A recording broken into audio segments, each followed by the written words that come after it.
everyone. Thanks so much for joining me here today as we get to talk about one of my favorite subjects, comic books. My name is Jose. I love comic books. I love talking about them. I love sharing them with you. Feel free to follow me on social media if you would like. Links are in the description below, and I've also posted a link to the Teenage Mutant Ninja Turtle fan site that'll have plot synopsis and character bios for this issue. So this is my very first issue of Teenage Mutant Ninja Turtles that I ever had. This is issue number 17.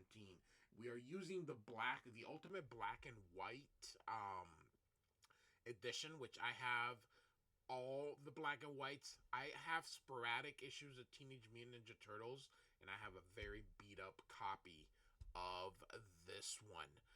When I learned about Teenage Mutant Ninja Turtles, I only knew about the TV show. I had no freaking idea of anything else, none of the lore, nothing. This is the 80s. What the heck did I know? I only knew what was in front of me on TV. I had the comic book, what it was so different. And yeah, so yeah, this was my first one. I was like, when I looked at this issue, I'm like, what the heck? So it is October. I have done a Barry Windsor Smith Monster. That was my very first one. And October is normally known as Inktober. So I'm going to try to give you a black and white issue every day throughout October. Now, this issue has a lot of screen tones and zipper tones and any other kind of tones that you were going to have. Ink washes, it doesn't matter. So Kevin Eastman does like the layouts, but Eric Talbot like goes off. Eric Talbot is a tattoo artist nowadays. So this is what the original cover looked like. So this was the front and this is the back. For some reason, the black and white edition doesn't give it to you. And this is about the highest resolution that I could find. So I'm going to kind of go over it this similar to how I did the black and white. What I'm really trying to show you is the art. And let me tell you, Eric Talbot goes crazy. This story takes place during feudal Japan, and it's Michelangelo is the star. It is a single Teenage Mutant Ninja Turtle issue. So when I bought this, I was like, "What the hell?" So here's the title of our tale, and so just how this is written. This issue is a masterpiece. For some reason, I just maybe it was because it was my first one and it was so different. This came out in 1988. This issue. So you see here there's an apple and there's all these leaves. Now you gotta really kind of make out because there's so much screen tone and so much zipper tone that it is kind of hard. Now imagine this. I have this blown up on on the screen, and imagine how much harder it was to make sense of this in a comic book.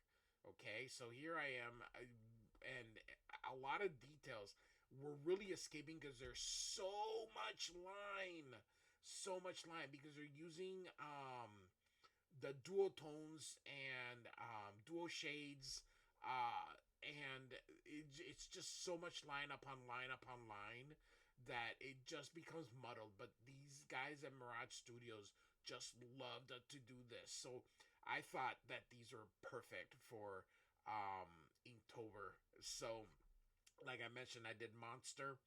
And so I love the beginning here. I've been traveling for days, restless and anxious in my quest, stopping for nothing.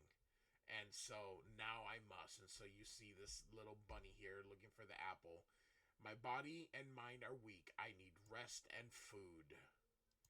And so he grabs the poor bunny and he says, game is scarce this time of year.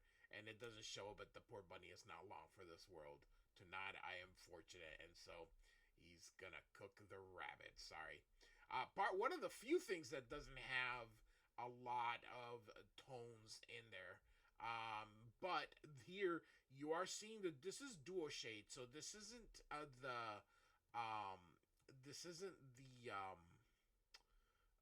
screen tones being applied. They're actually using dual shade here.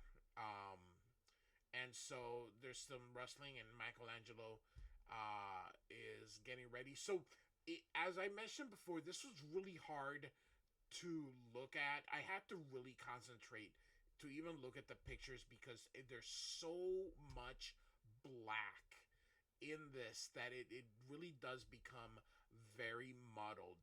But somehow the guys made it work. You can see here that they did probably some white media in there to create the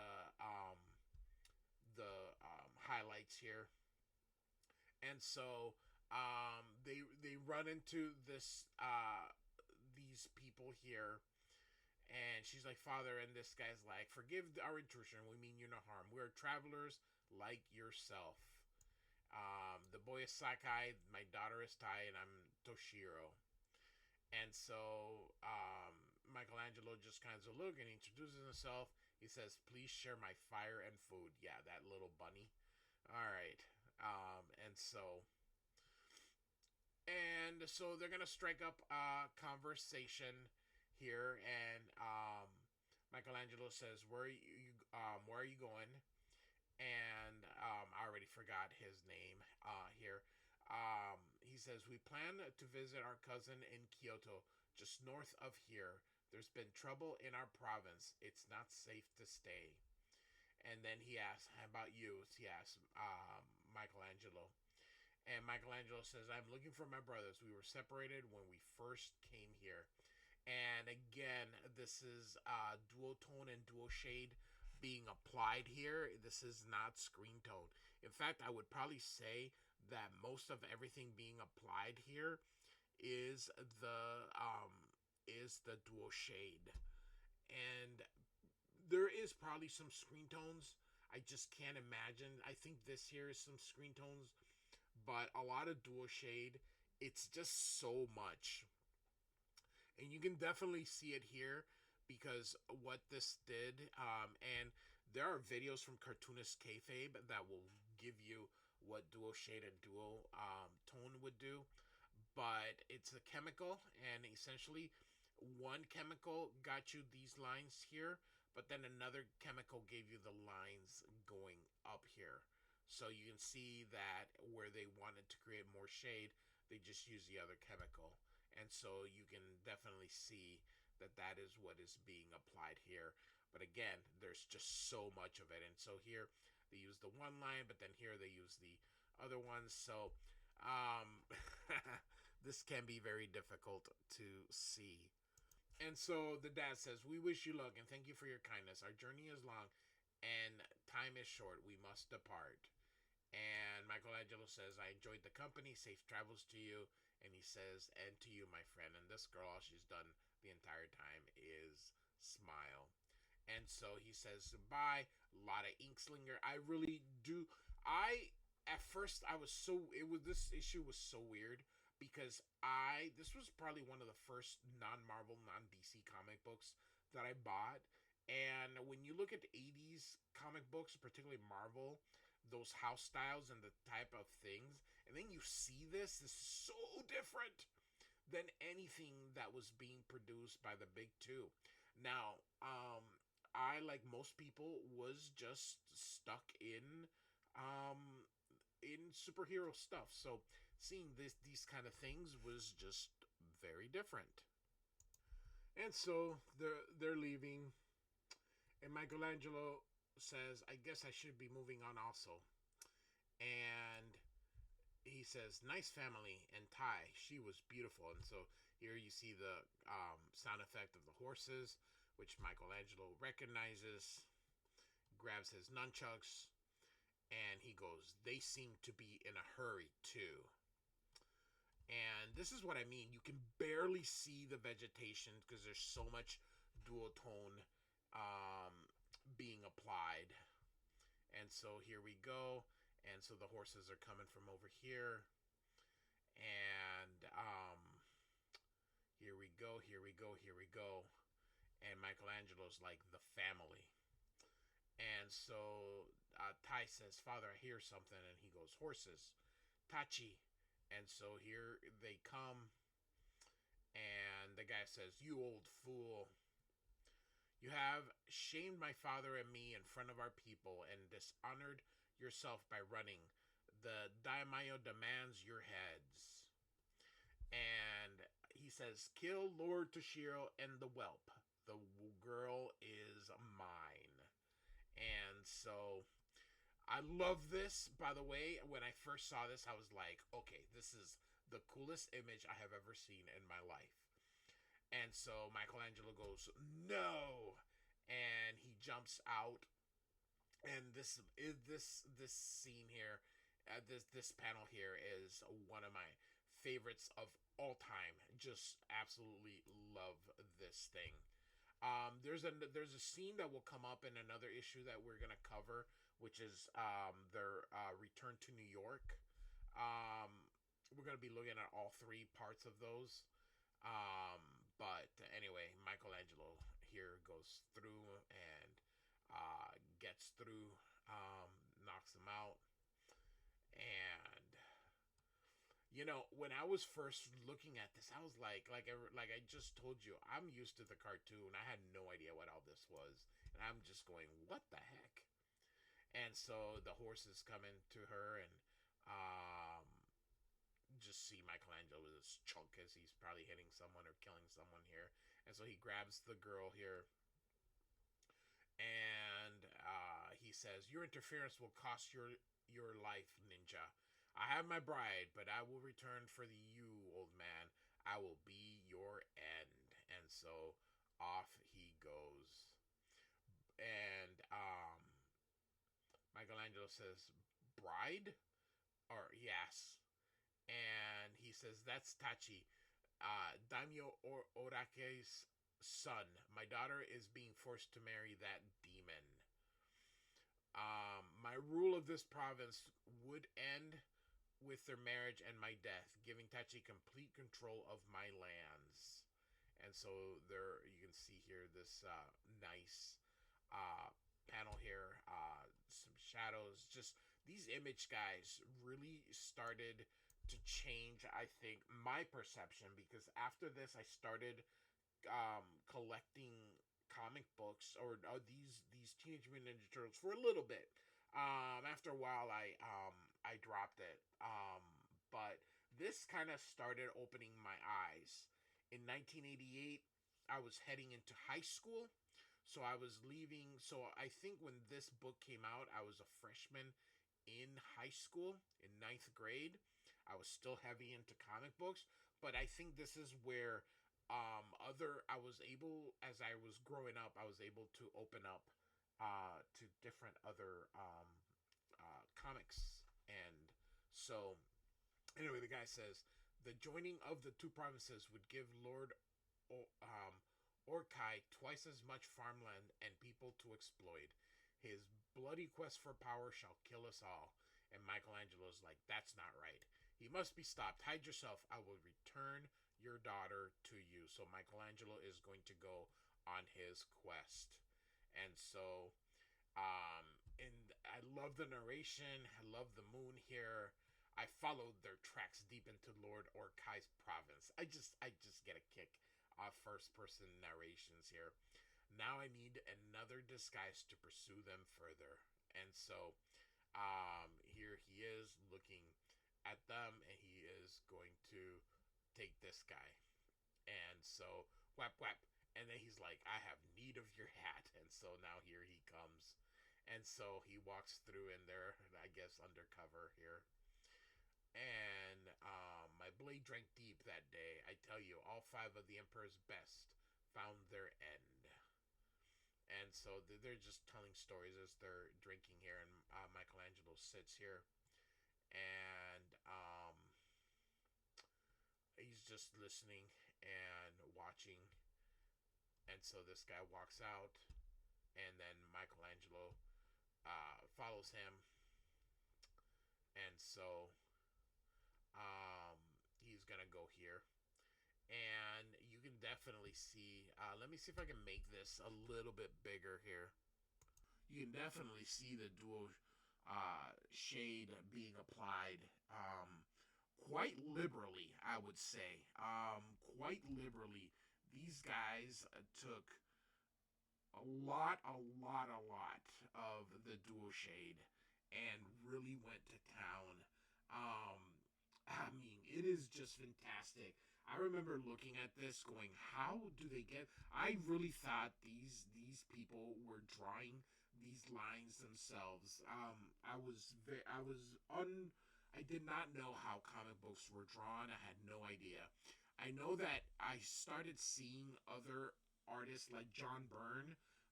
He in the 90s started doing that with Namor with a lot of dual tone and dual shades. So um anyway, yeah, so I really did. I was like, wow. And so he goes through and they're like, "Where's your helmet? Wait a minute, I don't recognize you." And so he punches him and he takes the hat. So I'll just borrow yours. Oh, that's funny. And so off he goes. And so this guy's like, "You have failed me, Tachi. Where is the head of Lord Toshiro?" And he says, "There was a warrior, a ninja, who aided them. He killed my guards in seconds. I thought it best to return with the Princess Tai." And he's like, "Coward, you should have killed him yourself. You dishonored me as well." And he's like, "Lord Toshiro shall perish by my own hand." And he's like, "Do not mock me. Your incompetence speaks enough. Tomorrow morning, you marry Princess Tai, and the executioner will see to Lord Toshiro.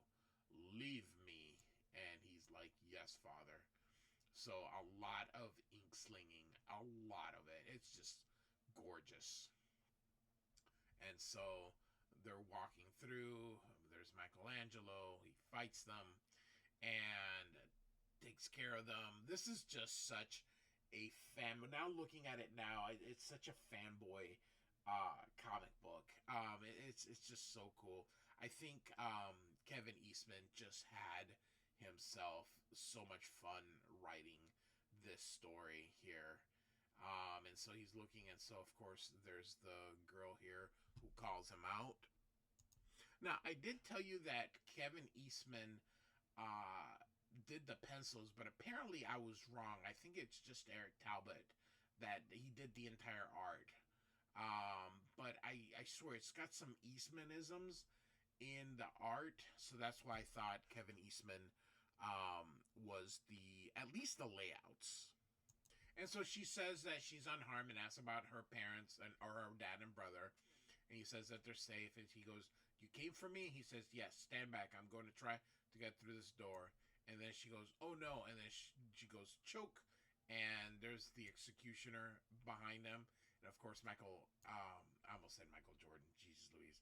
Michelangelo's like, "Tai, get back." And so he ends up doing the breaking the door here. And so, not today, creep. Not ever. So, this is a one and done story, by the way. This is so freaking cool. So, and so he goes, "Run, Ty. I'll catch up in a minute." And so Michelangelo, and then he goes, "Or two," as she runs here. And so love this. I love when artists get creative in panels and can show the person like the foot here, but then I love these low worm's eye view. Is that it? But normally you're not looking up, so what you're doing is looking straight ahead, but from another perspective. And I love these foot shots, for lack of a better word. I find them, I don't know, so creative when you can create a panel in different to give you a different view, a different muscles. It's not just, they could have easily just done a full here, but to give you her running away by just showing her feet and then the battle over here, that's really cool. So she's going up the steps here, going through the dead bodies, and she's like, "Oh my god." But of course, that guy is here. Man, that is the I love the dual tones here. So the one layer here and then the other one here, and she goes no, and so he grabs her here, he's like, surely you were not leaving, as he grabs her here. And so, we should kill her now and just take Lord Toshiro's province by force. And the dad says, patience, Taki. You will get your wish after the marriage. A violent takeover would draw attention. Our plans must continue unnoticed for now. Your lovely bride awakes. And so here is what and I love this little dragon thingy here. And so, she goes, I look forward to having you as the daughter-in-law. And he's like, I would rather die first. And of course, he's like, that will can be arranged. So she spits on him. We actually await that moment. And suddenly, here comes the executioner. And he topples as Michelangelo beats him here. And so, I've come for the princess. He snaps something.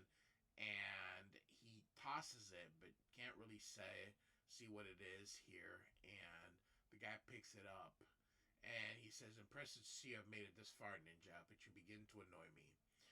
And he's like, I haven't started yet. So did he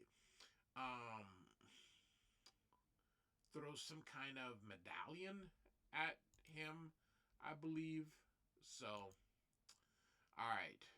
And so, here comes that dinosaur lizard looking thingy.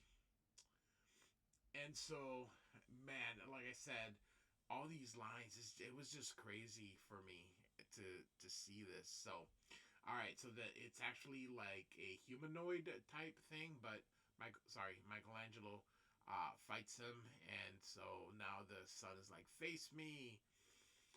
And so, and then here comes the dad. Now you must fight a samurai. And so, one side bub, Princess Tai is mine. Haha, very Wolverine. And so, he grabs her and says, we're out of here. And he says, you will pay for this painfully. There is no escape. Guards. But, I thought he dismantled. I haven't looked at this in forever. So, the guards are there. He's like, stay back. And so, he is going to fight them and get rid of them. It says, quickly. We'll lose them in the city. And look at all this not Zipatone, dual shades here. So we continue here, and they are going to get trapped. And now you both shall die. Have to happen sooner or later. Let's go, chump. One of the things that I got to tell you, so look at this, 27 pages so far. It is amazing. And you got this for $1.50 in 1988. That is value. Yes, I know. Even if you did it, it's like $3 now. Even if you doubled. So, do not fail me this time, Tachi. And so, and then this madness will cease. Hear me, Daimyo, Orikao. It is I, Lord Toshiro. So he came back. I speak for all the people here, mine and yours. Your evil rule must end. We are willing to die for this cause. And so the daughter's happy, and then this guy's like, stupid old fool, my guards will tear you to shreds. Tachi, kill them.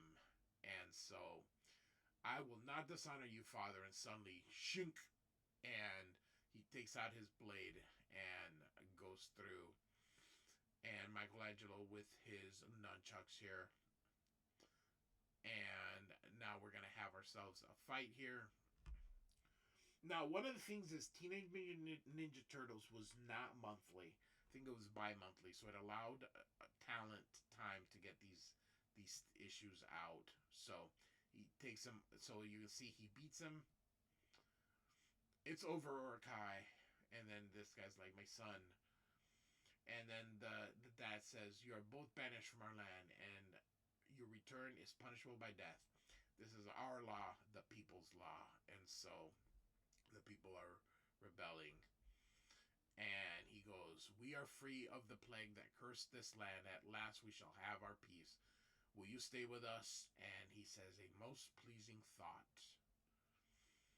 And he says, but he has to leave. So they're like, why do you have to leave? You've done so much for our people. They look up to you. I look up to you. Won't you please stay for me? Princess Tai, I wish I could, he says. But I cannot. I must keep searching for my brothers. Together we must return to our home. And he says, I'm sorry. And she hugs him. Love the eyes. And she walks away. And she says, I will miss you, Michelangelo. And so she watches him leave. And then you see this here. And the end. And this was all a written by Michelangelo. And he goes, that's the story so far.